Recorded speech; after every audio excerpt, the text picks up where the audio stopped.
রুমিন ফারহানা। ধন্যবাদ। মাননীয় স্পিকার, আপনাকে অসংখ্য ধন্যবাদ।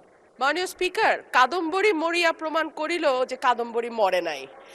আমাদের তেলের দাম শেষমেশ বৃদ্ধি হইল মাননীয় স্পিকার, কিন্তু তার আগে আমরা দেখলাম কয়েক কিলোমিটার জুড়ে লম্বা লাইন। আমরা দেখলাম মাঝরাত পর্যন্ত ড্রাইভাররা দাঁড়িয়ে আছে, তারা তেল পাচ্ছে না, কিন্তু সরকারের সেই ব্যাপারে কোনো হেলদোল নাই। আশ্চর্য হয়ে লক্ষ্য করলাম মাননীয় স্পিকার, মন্ত্রীরা যখন সংসদে বক্তব্য দেন তখন তারা অবলীলায় বলেন বাংলাদেশে জ্বালানির কোনো ঘাটতি নাই, কিন্তু মাননীয় স্পিকার যখন তেল নিতে যায় তখন দেখা যায় 3 কিলোমিটার লম্বা লাইন।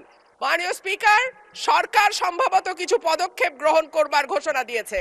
তার একটা হচ্ছে মার্কেট প্লেস 7টা বাজে বন্ধ করে দেয়া। চমৎকার সিদ্ধান্ত মাননীয় স্পিকার, তবে মনে রাখতে হবে কেনা কাটা বা শপিং যেটুকু হয় সেটুকু সন্ধ্যার পরেই হয়, তার আগে হয় না।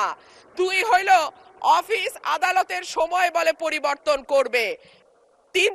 5 দিনের জায়গায় 4 দিন বা 3 দিন তারা কর্মঘণ্টা ঠিক করবে, কিন্তু প্রশ্নটা হচ্ছে যদি জ্বালানির কোনো সংকটই না থাকে তাহলে এত লম্বা লাইনই বা কেন, দামই বা বাড়াইতে হয় কেন, অফিস কর্মসূচি সময় পরিবর্তন করতে হয় কেন? এই প্রশ্নগুলা তো ওঠে মাননীয় স্পিকার।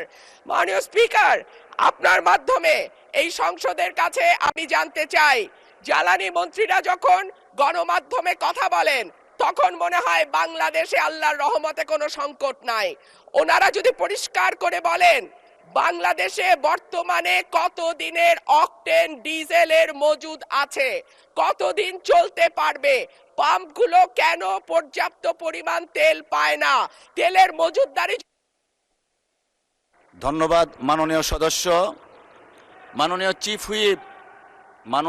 হুইপ প্লিজ আপনারা বসেন দয়া করে। মাননীয় চিফ হুইপের মাইকটা দেন please.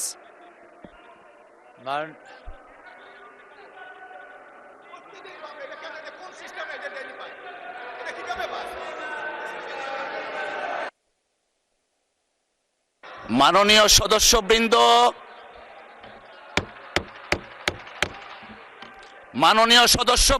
Please let us discipline ourselves.